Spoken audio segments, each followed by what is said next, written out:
Ocupe su lugar, por favor. Antes de comenzar este mensaje, quiero hacerles una pregunta. Cuando eran pequeños, vamos a hacer un poquito de memoria.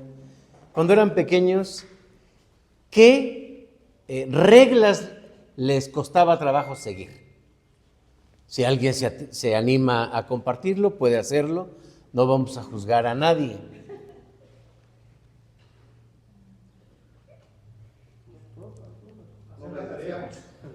Hacer la tarea. ¿Ok? ¿Tú cuál? Cuando decían pórtate bien. Cuando decían pórtate bien, menos te portabas bien. Ratitos ya otra vez lo volvías. Otra vez. Ajá.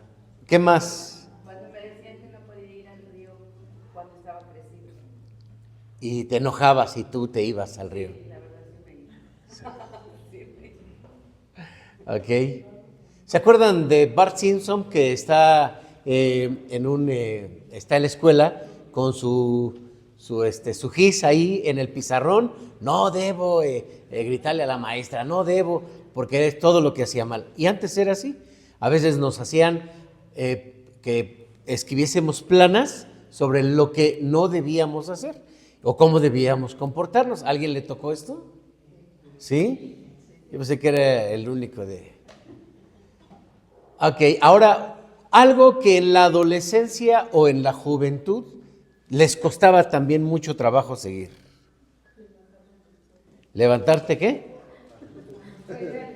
Levantarte para ir a la escuela. Ok. ¿Qué más? ¿Quién más?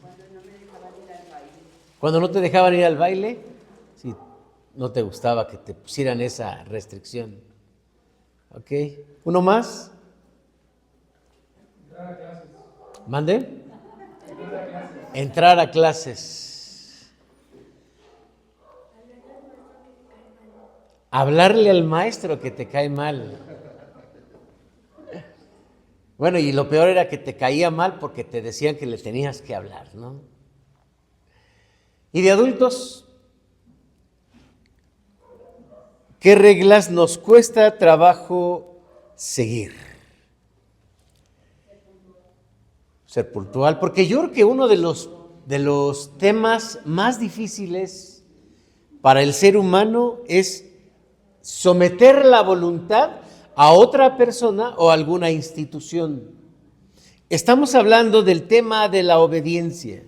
Vivimos en una sociedad muy sensible porque, pues sí, hemos sido una cultura y una sociedad donde ha habido mucho abuso y las reglas han sido también mal utilizadas pues para lastimar a los demás. Parece claro que aunque hay problema en la gente que ejerce la autoridad, que abusa y que también algunas reglas pudiesen no ser objetivas o justas, también hay un problema en la reacción, en la respuesta de nosotros.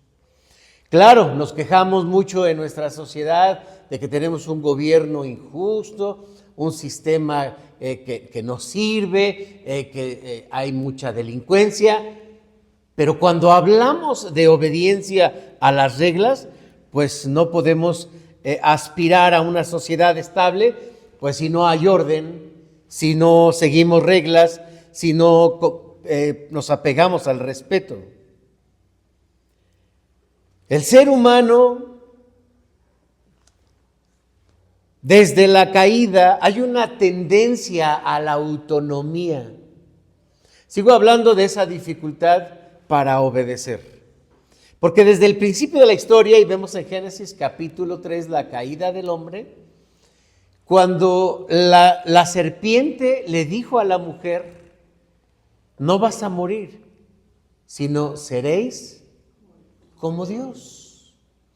Y desde ese entonces el corazón del ser humano pues ya quiere estar acá arriba, quiere ser Dios, él quiere ser la autoridad, quiere ser su autonomía, quiere tener pues digamos ese lugar privilegiado y someterse, ajustarse, obedecer, va a ser una constante en su vida, una dificultad. Pero no podemos hablar del Evangelio y no podemos hablar de la fe si no hablamos de este tema de la obediencia que pocas veces se toca a la luz de la Biblia. Porque en la Biblia sí encontramos que este tema de la obediencia es fundamental. Nuestra transformación a la imagen de Cristo no puede dejar de lado esta tarea o esta conducta que vamos a estudiar a la luz del Evangelio. Pero, ¿qué es la obediencia? No sé, lo que se les venga a la mente. Venga. Seguir reglas, sometimiento, cumplir lo que te mandan y de buenas. A ver, lo que te mandan y de buenas, ¿ok? ¿Alguien más? ¿Qué es obedecer? Confiar en el otro. Bueno, aquí efectivamente ya se involucra a otra persona. Y me gusta esta definición que encontré, porque entendemos la obediencia como una actitud responsable de colaboración y participación. Si lo vemos así, colaboración y participación, porque es importante para el buen orden, las buenas relaciones y la buena convivencia y el trabajo productivo. Esto es la obediencia. Déjenme echar una mirada rapidita a lo que dice la psicología. Cuando hay diferentes teorías y cuando se habla acerca de esta conducta desde la psicología, en el ser humano, se hace referencia de que una persona cuando nace, cuando es pequeña, tiene necesidad del otro y se hace dependiente, ¿sí? Pero llega un momento en el que el niño comienza a decir no. Y luego dice no. Y luego grita que no. Y allí nos damos cuenta que hay una naturaleza en el ser humano que busca esa autonomía, cuando lo entendemos de una manera neutral, una autonomía propia del ser humano. ¿Qué pasa? Que ahí se va a desencadenar una serie de vivencias en relación con la autoridad. ¿Qué dijiste? ¡Que no! ¡Pax! Y entonces comienza a darle sus nalgadas o a ponerle sus tate quietos o como sea. Y esas experiencias se van a guardar para que en la vida adulta simplemente cuando uno se ve estimulado hacia esa parte de la libertad o amenazado, entonces uno va a responder, porque fue formado así, con agresión. Hay hogares donde, o ha habido hogares, tal vez fue el nuestro, donde papá y mamá no le podíamos decir que no, porque entonces, y ni siquiera con ¿qué me ves, no? Y no me respondas. Digamos que se sometió la voluntad. Y me obedeces porque soy tu padre o tu madre y te callas. Cuando se da una relación sana, digamos, entre el ser humano y la autoridad, que honestamente esto es algo muy complicado, porque también el papá pues va a tener la experiencia de ejercer autoridad y para sentirse papá, que está haciendo lo correcto, voltea y mira el modelo de su cultura y termina repitiendo lo mismo.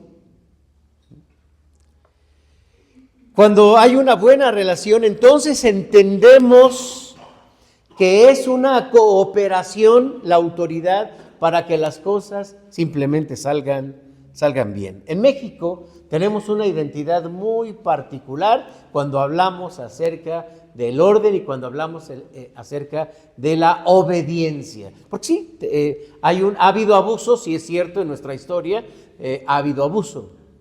Y digo nuestra historia desde la colonización, los 500 años a la fecha. Hay palabras muy, pero muy mexicanas. Voy a decirles algunas, igual a ustedes se les ocurren otras. A mí no me gusta que me manden. ¿La han escuchado? ¿La han dicho? No. Tal vez la hemos dicho, ¿no?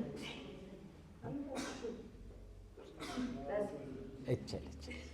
Salud. Otra frase.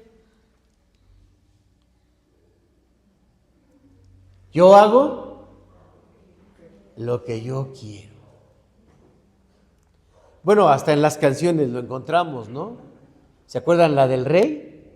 ¿Qué dice la del rey? Yo hago siempre lo que quiero y mi palabra es la ley. No tengo trono, ni reina, ni nadie que me comprenda, pero yo soy el rey. ¿Qué otra frase se les ocurre? Cuando te mandan y uno dice ahorita. ¿Saben que esa palabra es tan mexicana que no existe en otros países, la palabra ahorita? Sí, cuando alguien viene y dice, es que ¿qué quieres decir con ahorita? Pues eso no está, no existe, es de nosotros, es de que pues ahorita lo hago, ¿no?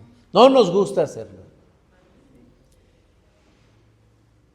Esto refleja algo más profundo que una actitud aprendida o socialmente practicada, porque revela que hay una lucha interna en el corazón del ser humano entre alguien que quiere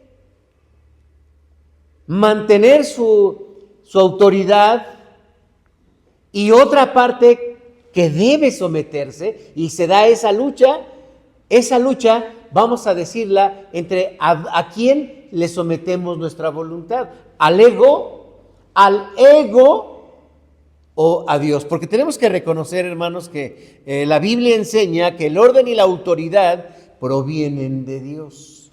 Dice Romanos 13:2, de modo que quien se opone a la autoridad, a lo establecido por Dios resiste, y los que resisten acarrean condenación para sí mismos. ¿Cuál es la solución entonces cuando hablamos del problema de la falta de obediencia?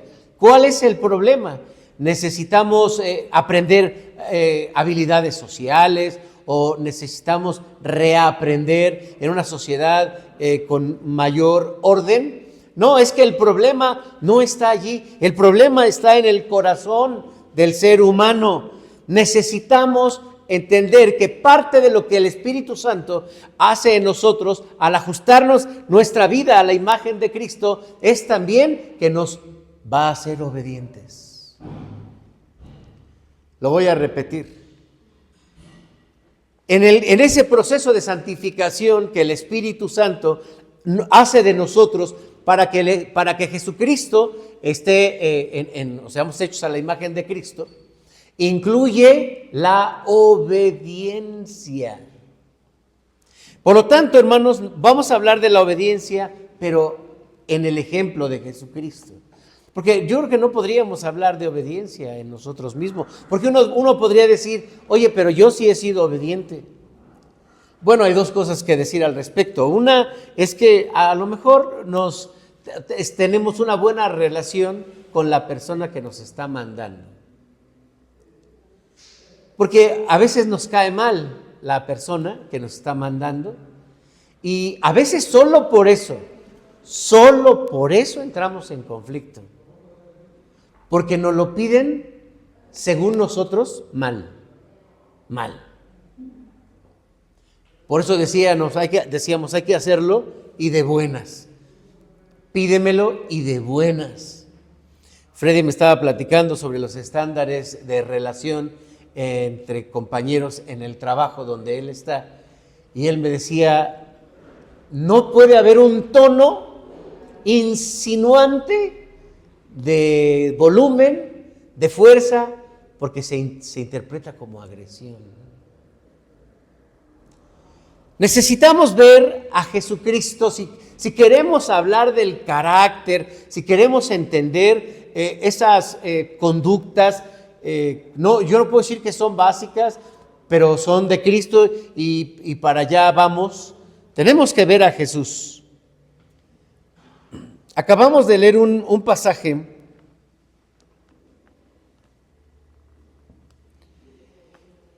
que nos habla acerca de la obediencia de Cristo. Pero no quiero usar solamente los versículos del 7 al 9 como una forma, digamos, aparte. Es más bien un todo. ¿Quiénes eran los hebreos? De hecho, no tenemos un consenso sobre quién escribió esta carta a los hebreos. Pero los hebreos eran, por supuesto, judíos que habían abrazado el evangelio y que entendían con mucha claridad sobre este tema que habla desde el capítulo 5. Y en el capítulo 5 les dice: quiero hablarles de Jesucristo como el sumo sacerdote o el más grande sacerdote. Y comienza a decirles, entre nosotros o entre la religión judía, el sumo sacerdote entraba al lugar santo y al lugar santísimo para orar y para interceder por el pueblo, y lo hacía una vez al año. Bueno, y podríamos recordar que si el sacerdote que entraba a hacer el sacrificio para el pueblo, Dios no lo aceptaba, ahí caía muerto. Entonces los sacerdotes, por aquello de por si acaso, le amarraban un lacito en su pie y ya le decían: pues pásale, en caso de que Dios no le agrade el sacrificio y ahí mueras, pues no vamos a entrar por ti, nos vaya a ir igual, ya nada más te jalamos. ¿Se acuerdan de eso? Así era. Tiene que hacer una ofrenda primero por sí mismo y después va a interceder por el pueblo. Debe hacerlo con una actitud de verdadero amor por los que están sufriendo, por los necesitados, por los pobres, por los desvalidos. De verdad tiene que hacer una buena intercesión. Pero aquí les presenta a Jesús. Pero Jesús está por encima de estos sumos sacerdotes. Es nuestro máximo intercesor. Y sabemos que lo que hace Jesús es interceder por nosotros ante el Padre. Que Jesús es el mediador entre Dios y los hombres. Porque hay un solo Dios y un solo mediador entre Dios y los hombres. Es Jesucristo. Y ese mediador ahora va a ser descrito desde la figura de un sacerdote. Así que llegando al versículo 7, veamos a este Jesús en una conducta de obediencia desde el sacerdocio. Y Cristo, versículo 7 de Hebreos 5, en los días de su carne, ofreciendo ruegos y súplicas con gran clamor y lágrimas al que le podía librar de la muerte, fue oído a causa de su temor reverente. Aunque era hijo, por lo que padeció, aprendió la obediencia. Y habiendo sido perfeccionado, vino a ser autor de eterna salvación para todos los que le obedecen.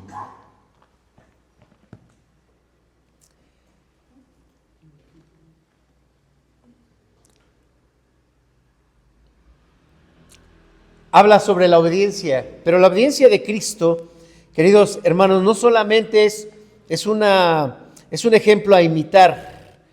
Quiero mostrarla como elemento de la obra redentora de Cristo en nosotros, porque no solamente se trata de un Cristo que muere en la cruz y que soporta hasta el último momento y muere. Se trata de la actitud con la que hizo este sacrificio. ¿Cómo lo hizo? O sea, ¿será importante la actitud? Porque por eso hablamos de la obediencia. Claro que es importante la obediencia. Adán no pudo obedecer y por eso viene Jesucristo como el segundo Adán. Israel fue infiel, pero solamente Cristo es fiel. Él cumplió completamente la voluntad de su Padre.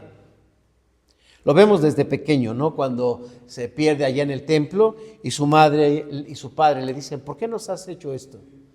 ¿Y por qué me buscan ustedes que no saben que en los negocios de mi Padre me es necesario estar? Sí, él cumplió correctamente. Por eso, cuando el Espíritu Santo transforma al creyente, porque nuestra serie de mensajes son alusivas precisamente a la imagen de Cristo. Y miren que no se trata de que nosotros busquemos la imagen de Cristo. Se trata de que el Espíritu Santo es el que está haciendo este trabajo, no nosotros. Y al estudiar entonces este pasaje, este texto sobre la obediencia, hermanos, Dios nos recuerda que su deseo, más que el nuestro, es que seamos a la imagen de Cristo y que además seamos conscientes de lo que significa la obediencia en la vida de Cristo.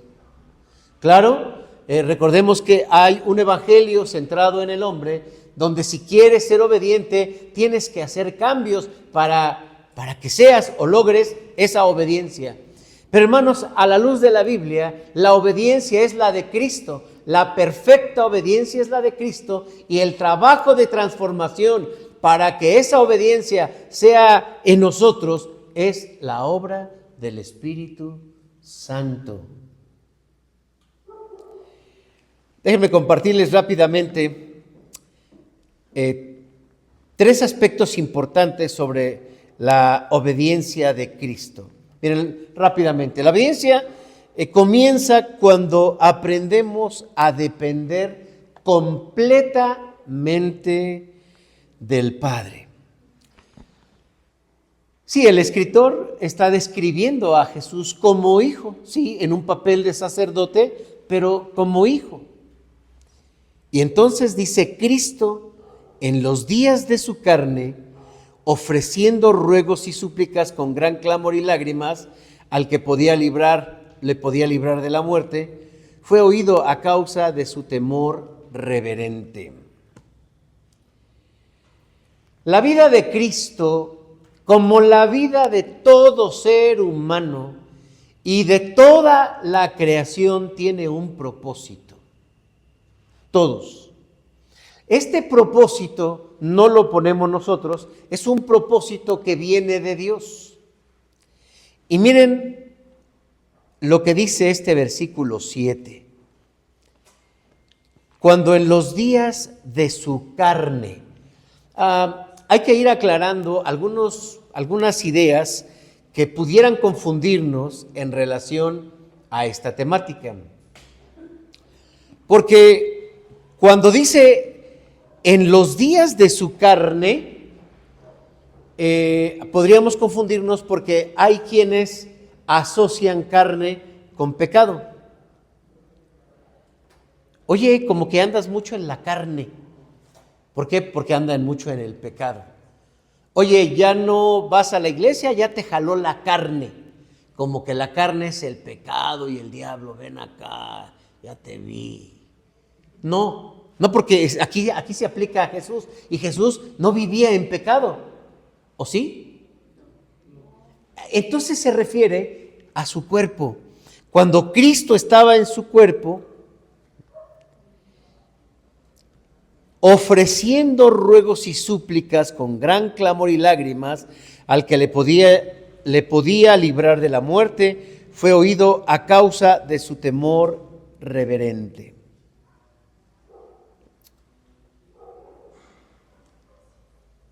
Ruegos, clamor, súplicas y lágrimas. Podríamos decirlo, es la manera en que Cristo oraba, es la manera en que Cristo oraba. Lo podemos ver en Getsemaní. ¿Recuerdan en el Getsemaní? Él oraba muy intensamente, dice la Escritura. Pero él oraba así. Miren lo que dice aquí. Si quisiéramos decir, oye, ¿cómo oraba Jesús? No, bueno, Jesús se sentaba en una piedra y ahí en el Getsemaní y comenzaba a orar hasta que se quedaba dormido, como muchos de nosotros, ¿no? Que estábamos orando y ya nos despertamos y ¿en qué me quedé? No, ya es el otro día. No, dice la Biblia que había una conexión muy profunda. Jesús oraba, hermanos, de una manera muy intensa. Es más, yo creo que nadie ora así. Pero esta era la forma en que oraba Jesús. La palabra ruego, súplicas, describen una oración intensa, pero también perseverante. No son expresiones solo de piedad, sino de un clamor profundo de quien experimenta el peso de un sufrimiento. Y poco a poco nos estamos acercando a lo que tiene significado en la vida de Cristo, la obediencia. Porque dije hace un momento, bueno, tal vez hemos sido obedientes cuando quien nos lo pide de buenas y a lo mejor nos cae bien. O lo que nos pidieron estuvo fácil. ¿Han visto de repente en la casa cuando dice la mamá o el papá, a ver, tú vas a hacer esto, tú vas a hacer aquello, tú vas a recoger los trastes, tú los vas a lavar y este va a limpiar? ¿Y a mí por qué me toca eso? A él siempre le toca así lo más fácil. ¿Recuerdan esa imagen? Porque a veces podríamos hacer o ser obedientes porque lo que se nos pidió estuvo fácil. Pero ya estamos entrando, hermanos, al corazón de la verdad de la obediencia de Cristo. Porque su obediencia resulta que fue someterse a un sufrimiento.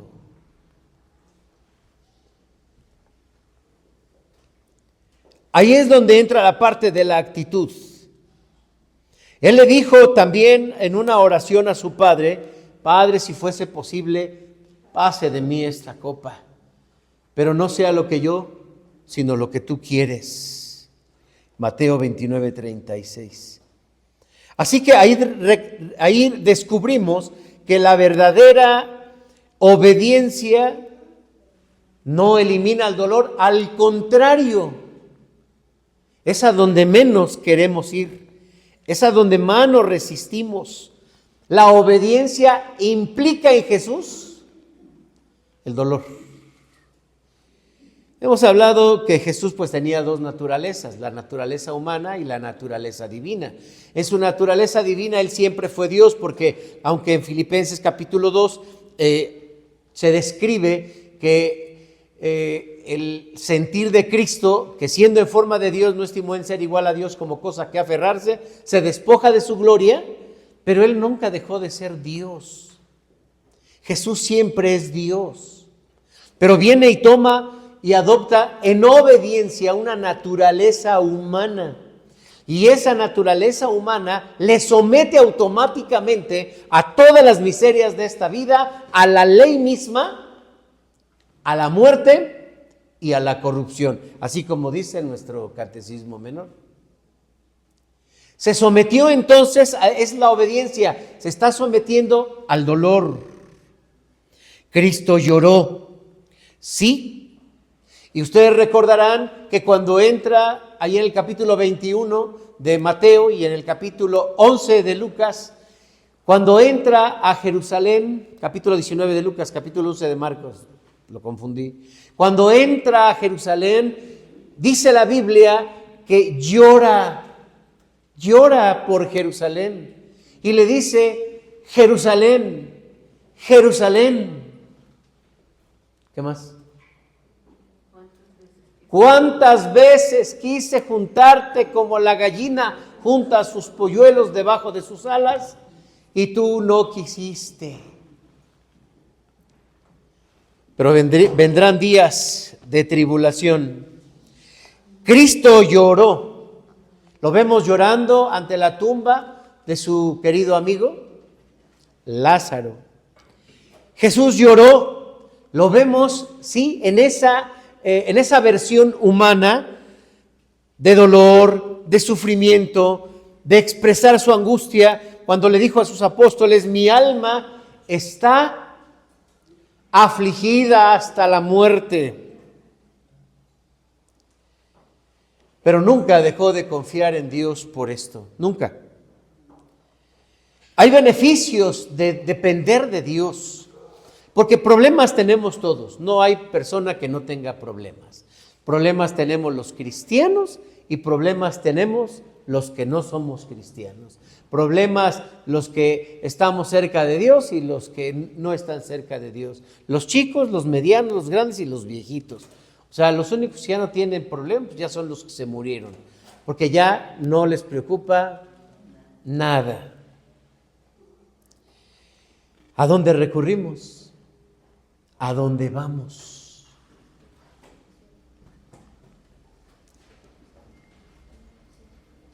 Dice el autor, fue oído a causa de su reverencia. Miren, dice al final del versículo 7, después de las lágrimas, las súplicas, el clamor, fue oído a causa de su temor reverente. La expresión de temor reverente que utiliza el autor en el griego es una palabra que, si se las digo, igual y ni la leo bien, igual y se les olvida. Pero en español significa una dependencia y una sumisión. Eso significa la palabra griega eulabeía. No solo es un miedo, sino es una dependencia. ¿Recuerdan ustedes que en Proverbios dice claramente, el principio de la sabiduría es el temor a Jehová? No es ese miedo, porque más bien el Evangelio nos dice que confiemos en nuestro Padre, que nos acerquemos a Él con toda la confianza, que Él nos ama, que Él nos escucha, que Él nos responde. La palabra entonces nos hace la invitación a acercarnos y a depender de Él, porque Él es el que nos contesta. Siempre Jesús fue escuchado, siempre fue escuchado. En una ocasión, Él dice, cuando está ante la tumba de Lázaro: gracias, Padre, gracias te doy, porque tú siempre me escuchas.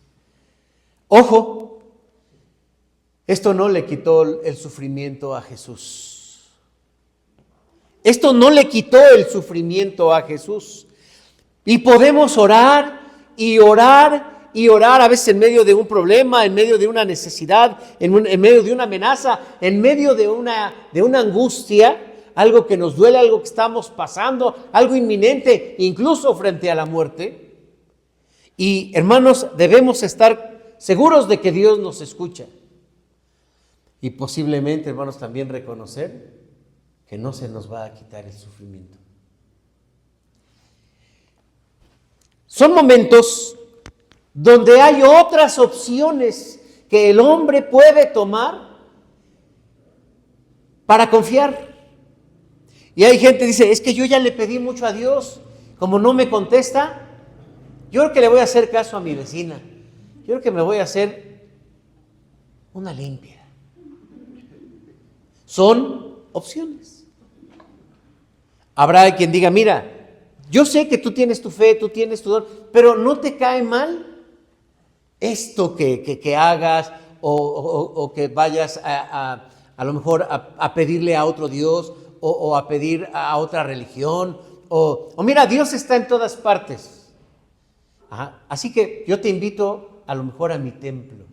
Y sabemos que hay invitaciones, hay opciones. Lo mejor es depender solamente de Dios. Lo mejor es depender solamente de Dios. Lo mejor es depender solamente de Dios. Yo conozco un médico que es buenísimo, buenísimo, te lo voy a recomendar. Yo conozco a una persona que te va a ayudar en tu problema. Sí, pero hay que confiar en Dios. Y Dios va a guiarnos.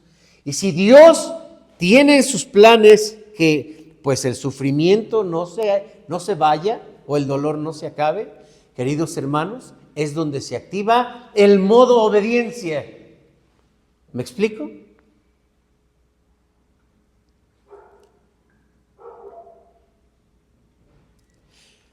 Porque a veces el Señor nos responde dándonos incluso la fortaleza necesaria para pasar ese momento de dificultad, porque este es su propósito.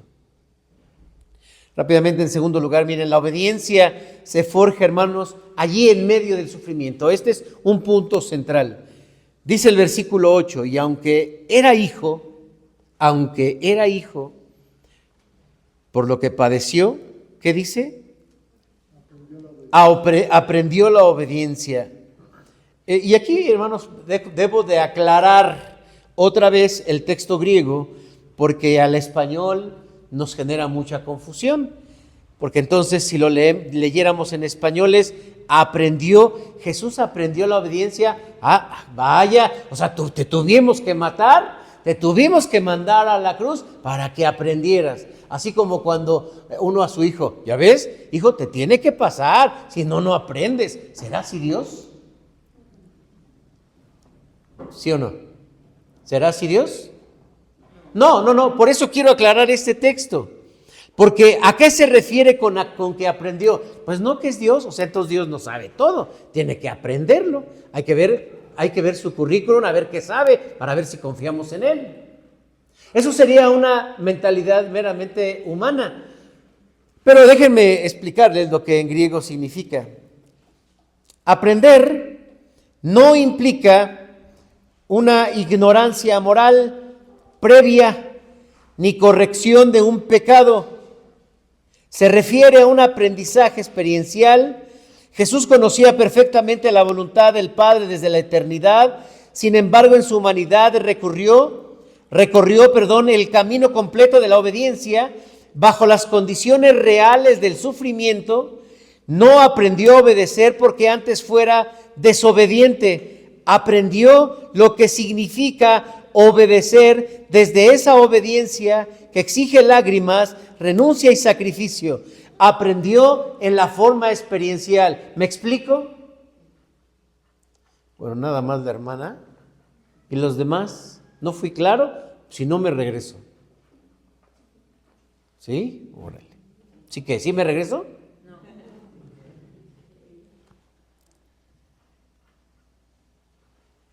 Es la experiencia.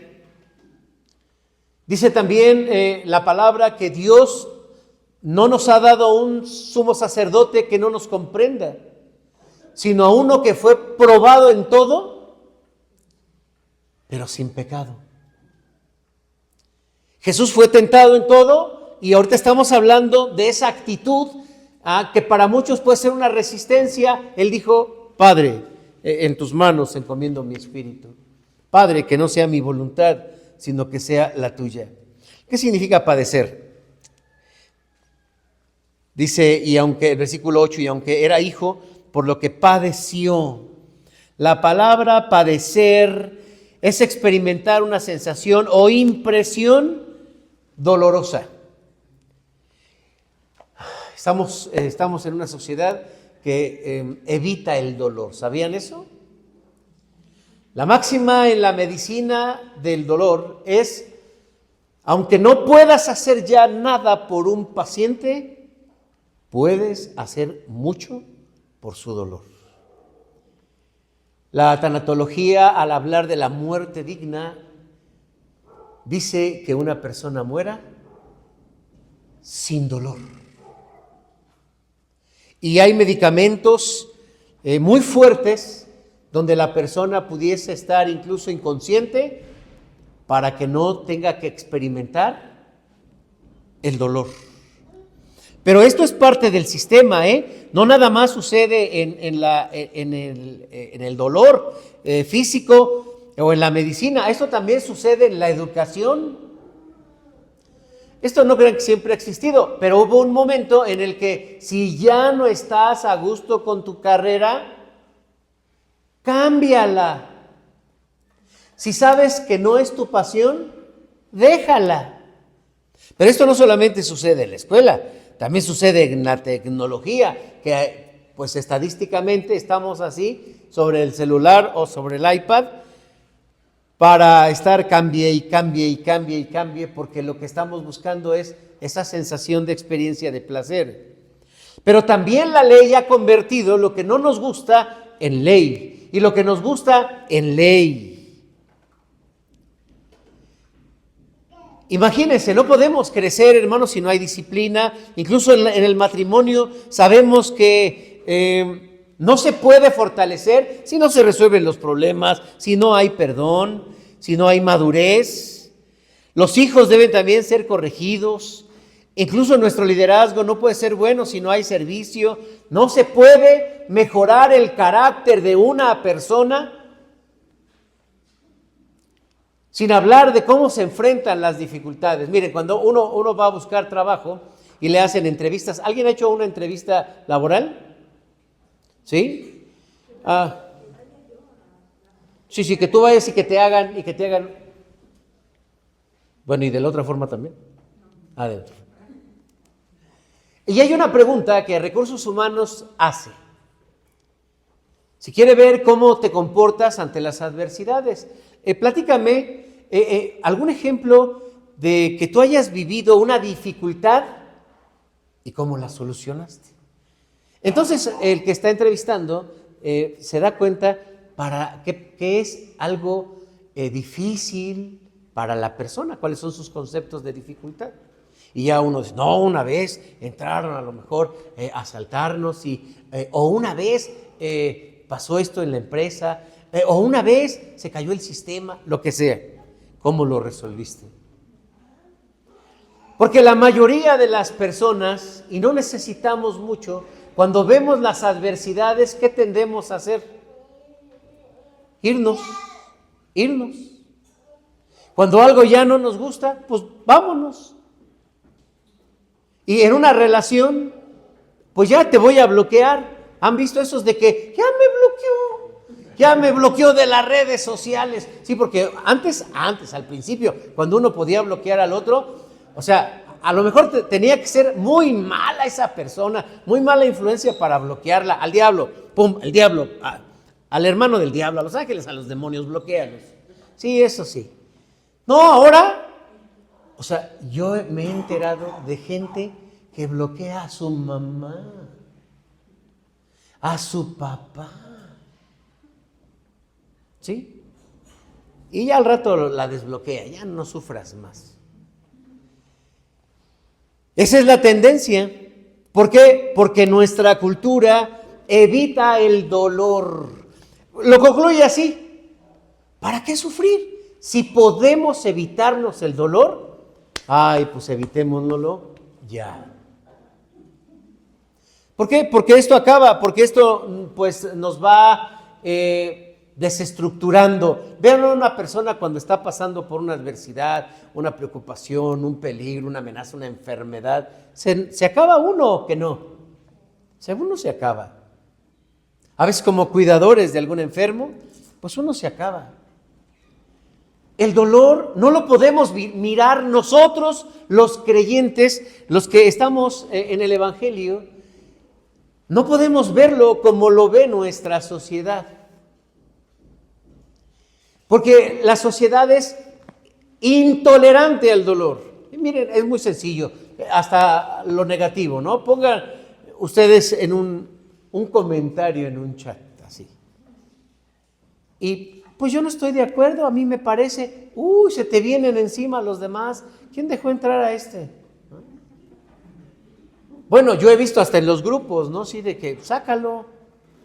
Así, ¿por qué? Porque hizo un comentario que al otro le dolió. Sí, es bueno, hermanos, nosotros los psicólogos, pues también, pues nos dedicamos a trabajar con las personas, pues para que eviten el dolor. Pero no podemos mirar el dolor como algo a evitar, como algo malo o como algo negativo. Necesitamos verlo desde el Evangelio, y en el Evangelio el dolor tiene un propósito. Miren, cuando se habla acerca de la fe, la Biblia nos habla de figuras como estas, para que lo podamos comprender y comparar. Dice que nuestra fe es como una disciplina y que no debemos resistirnos y que no debemos ponernos mal cuando somos disciplinados. También se dice que nuestra fe pasa como el oro, se purifica como el oro. ¿Y cómo se purifica el oro? Con el fuego. Ya por ahí en algún momento teníamos el dato exacto de a qué temperatura el fuego, a qué temperatura el oro es moldeable. Claro, se habla sobre el fuego, se habla sobre el ser golpeados, se habla sobre el ser moldeados, se habla sobre que un golpe está formándonos en nosotros. Vemos ahora entonces el sufrimiento como la mano de Dios moldeando nuestro carácter. Tendríamos, hermanos, que decirle a Dios gracias también por el dolor. A veces aprendemos, dad gracias a Dios en todo. Dad gracias a Dios en todo. Pero como la mujer de Job, que decía, pues esto no se lo puedes atribuir a Dios. A Dios, maldícelo. Maldice a Dios. El sufrimiento no es una evidencia de que Dios nos ha abandonado, como en el caso del mismo Job. Es más bien la evidencia de que Dios está trabajando con nosotros. Hay gente que le duele la cabeza, no se toma un paracetamol, no se toma un paracetamol, se lo aguanta, porque para él no es un problema eso. Ahora hay gente que dice, yo me tomo un paracetamol por si me va a doler la cabeza, porque luego me duele todos los días, entonces yo me adelanto y me lo tomo. Hay gente que amanece, le duele la garganta y se reporta enfermo en el trabajo. Hay gente que va repartiendo virus por todo el metro, pero llega al trabajo.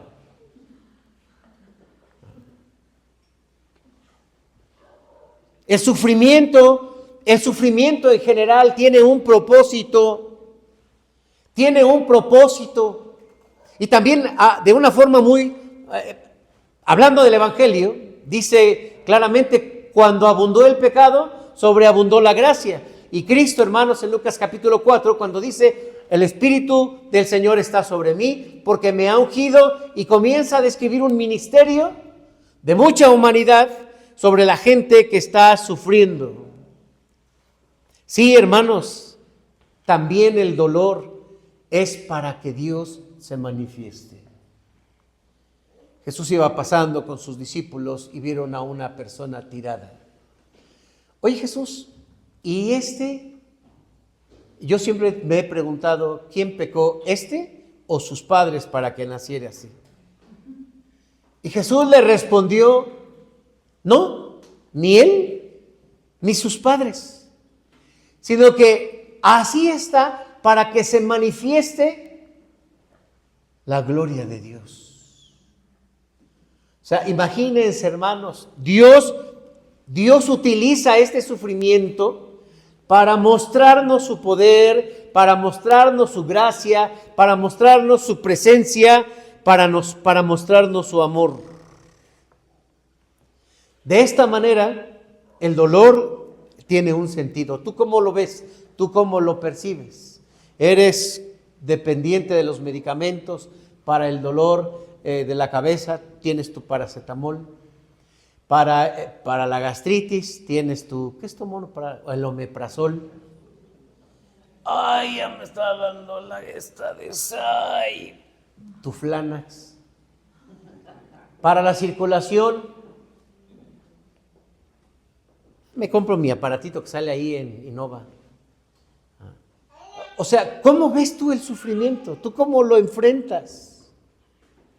Te has creado la idea de que el cristiano que está bien con Dios, ay, es aquel que le va muy bien. ¿Qué tal? ¿Cómo estás? Muy bendecido, yo estoy bien, Dios me ama, mira, todo me va muy bien. Es que yo estoy bien con Dios, porque si yo estoy bien con Dios, entonces me va a ir bien. Hermanos, eso es falso.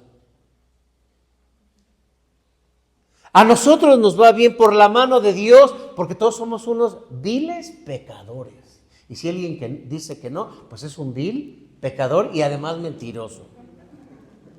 ¿Sí? Todo es la gracia de Dios sobre nosotros. Hermanos, la obediencia nos perfecciona porque también nos trae beneficios. Quiero terminar con el versículo 9 y dice, habiendo sido perfeccionado, y bueno, déjenme aclarar también esto, hermanos, porque no es que él era imperfecto. Ah, mira, hay que hacer esto para ser perfectos. No se refiere. La palabra en griego significa que Jesús acompletó algo. Porque la palabra perfecto es acompletar. Es como cuando uno traza la línea para cerrar un círculo y cuando lo ha completado se dice que está perfecto. La palabra perfecto no es un asunto de tipo moral, es de que algo está hecho, es más de la calidad, de que está terminado. Y se refiere precisamente a una obra, que es la obra de la redención. Cuando Cristo desde la cruz dijo, ¿qué dijo? Consumado es. Ha completado, su tarea ha sido perfecta. A lo mejor cuando en su último tramo, en su sufrimiento en el huerto del Getsemaní, quiso haberlo evitado, pero él llegó y dijo, sale, terminé la meta. Llegar a la meta, eso es la perfección. Jesús fue perfecto no en lo moral, sino en que cumplió la tarea que Dios le había encomendado. Habiendo sido entonces perfeccionado, vino a ser autor de eterna salvación para los que le obedecen.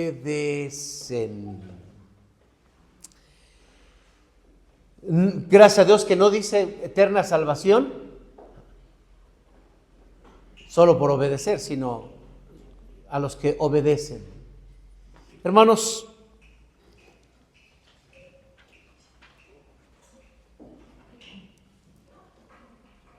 nos conviene comenzar a buscar ese espíritu de obediencia. Tal vez no le pedimos a Dios la obediencia, sino por la tendencia de nuestro corazón queremos libertad, libertad, libertad. Pero no es otra cosa más que el ego dirigiéndonos. Nos conviene ser personas obedientes. Nos conviene porque estamos siendo como Cristo. Hay personas que traen conflictos o traemos conflictos, podríamos hablar de toda nuestra sociedad. Tenemos conflictos con la imagen paterna. Sí, tenemos conflictos con la imagen paterna, toda la sociedad. O sea, somos rebeldes. Este país está, hermanos, clasificado dentro de los más corruptos de América Latina. ¿Sabían eso? Sí, ¿cuánto te dieron? Para sacar ese dato. Sí. Somos muy corruptos y a veces nos acostumbramos a la corrupción, generalizamos la corrupción, la mentira. No nos gusta obedecer el orden. Hermanos, nosotros no obedecemos a las personas.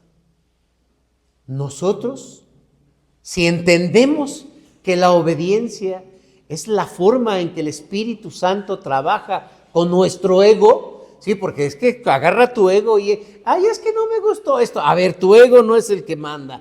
Es que yo pienso, tu ego, no. Es que no me lo dijo de buena manera. Tu ego no es el que manda. Dios es el que manda. Hermanos, no veamos a la autoridad como una amenaza. No lo es. No lo es. Veamos más bien una oportunidad para ver y para medir cómo nos parecemos a Cristo en este tema de la sumisión. Eres una persona que, como decíamos en un principio, todavía luchamos con los patrones del orden, con los patrones de los límites de las leyes, que pues, te saltas las leyes, no hay una patrulla, pues vas, pásate el rojo. Allá está una patrulla, pues písale. ¿No? Ya prendió la sirena, métete por aquí. Hay unas personas, llévatelas. Pues todo tiene consecuencias, ¿no? Si tú eres una persona que luchas mucho contra la autoridad, se te puede venir a la mente la injusticia, la soberanía. No, en nosotros. Es una forma hasta de medir cuánto nos parecemos a Cristo en esta área. Como alguien dijo en un principio, nada más porque me pidan las cosas ya me enojo. Sí, hay gente así.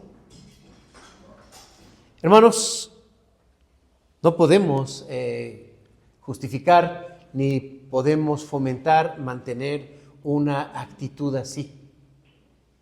Tal vez esto pueda ser una plática que no quepa allá afuera, pero hablo a los hijos de Dios. Hablo a los que aspiramos a ser como Cristo. Y si no damos este paso bien firme, queridos hermanos, va a tener que venir el dolor. Porque al dolor sí ya no le vamos a poder decir no. Ahorita, mañana, no me grites. Nos conviene como iglesia ser creyentes que podamos probar los cambios que el Señor hace en nosotros con respecto a la obediencia. Pero si estamos lastimados porque tuvimos un padre o una madre que de puros jalones de cabellos nos traían y se nos caía el cabello, ahí se ve que yo era muy desobediente, ¿verdad? Hermanos, nos conviene ser padres que amamos a la autoridad, porque formaremos hijos que respetan a la autoridad. Nos conviene hijos que respeten a sus maestros, porque también sabemos que los maestros son muy demandados. Y cuando digo demandados no es que se les exija, sino que se les mete una demanda legal, porque vio mal al hijo, porque dijo una palabra que le ofendió al muchacho. Vivimos en una sociedad que está en contra de esto, pero nos conviene, porque entonces nuestros hijos vivirán bien. Nos conviene, hermanos, porque vamos a estar en paz y además se tienen mejores relaciones en todos los aspectos. Si guardamos ese orden dentro de casa, en lugar de luchar por quién grita más, quién va a mandar en casa, hermanos, nos conviene. Pero nada de esto tiene sentido si el Espíritu Santo no está trabajando en nosotros. Yo quisiera, hermanos, que termináramos con una oración. Una oración, en primer lugar, una oración sincera. Pues que podamos ser autoanalizables. ¿Cómo estoy en el tema de la autoridad, el tema de la obediencia? Y pedirle al Señor que en su misericordia haga este cambio con amor en nosotros. Pongámonos de pie.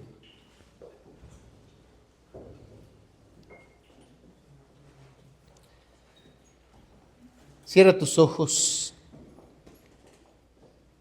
y tal vez te pudiste sentir identificado en muchas áreas de lo que hemos hablado el día de hoy.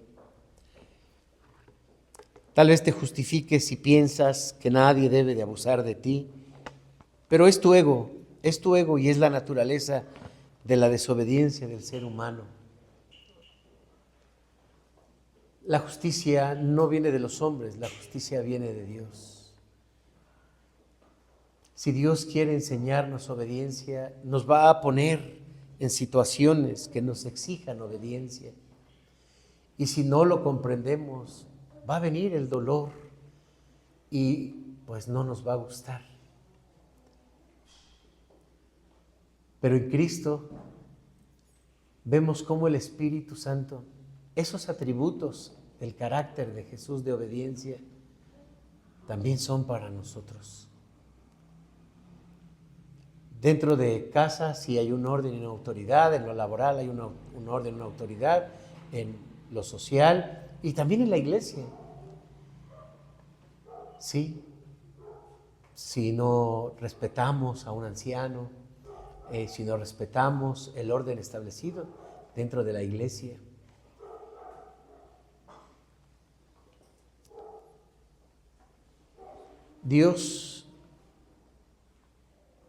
Vivimos en una sociedad donde la autoridad es injusta,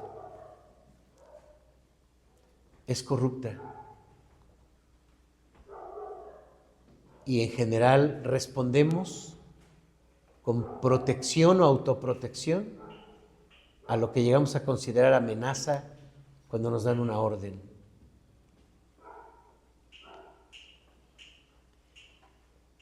Independientemente de que somos tus hijos, a veces nuestra postura es de liderazgo en la iglesia o afuera de la iglesia y se nos puede facilitar el sometimiento, el abuso de autoridad y de poder. Perdónanos, Señor, perdónanos, perdónanos. Algunos venimos de una familia donde recibió golpes, amenazas, sumisión, y donde se le impidió expresar su voluntad o expresar una queja y un dolor. Tal vez hemos alimentado en nuestras amistades una actitud de autoprotección con la bandera de la libertad y la justicia. Pero en el fondo es la resistencia de nuestro corazón envenenado por el pecado para luchar contra ti. Claramente tu palabra dice que quien se opone a la autoridad se opone a ti.